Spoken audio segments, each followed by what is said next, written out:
Hi, my name is Nora Philman. I am a sophomore at UNG, and I'm just going to make a little video about our assignment. So basically, we were asked to choose the two news articles to compare them and see how they have different biases and like dissect what the different biases in them are. And I want to start off by saying in this assignment I used two like news articles, AP News and CNN, but for like my generation, like the younger generation, we all get our news from TikTok and Instagram. It's not good and it's not reliable, but nothing is really reliable. Some more than others, but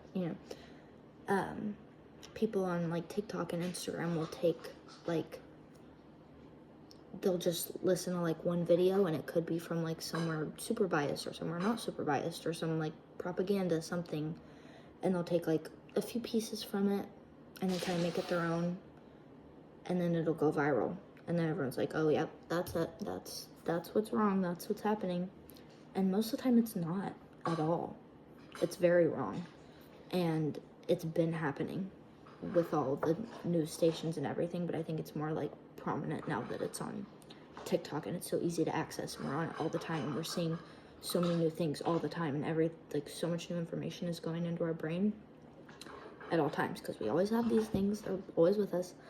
So I am just going to talk about, I'm going to give my two examples I used in my paper. I used AP News and CNN, and AP News reported the facts clearly and neutrally. It was about, I did the two comparing them talking about the inquiry on Joe Biden's impeachment, and AP News, which is like a smaller, not small, but like probably smaller than CNN news station, they're reporting everything clearly and just facts, and and CNN was saying that it was predictable and that it was politically motivated. So those are clearly two different opinions on something that should not have an opinion, on something that should just be a fact.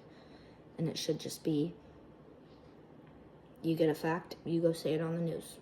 You don't twist it, you don't try to change anyone else's opinion, because you're just there to get the facts. So I think that there should be some sort of something against this. I don't know how you would do that, but I think there should be, because it's just kind of ridiculous. I also looked at a poll from Gallup, and they said that only 28% of Americans rely on the news. So that says a lot, that 28% of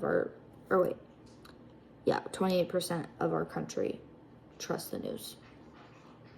The other whole entire population does not trust it, which I just feel like in today's world, especially with all the political craziness and so much happening all the time, I think Americans should have a right to be able to, not even just Americans, obviously it's news stations, but every single person watching American news should be able to get just straight facts instead of trying to get manipulated into thinking one way or the other.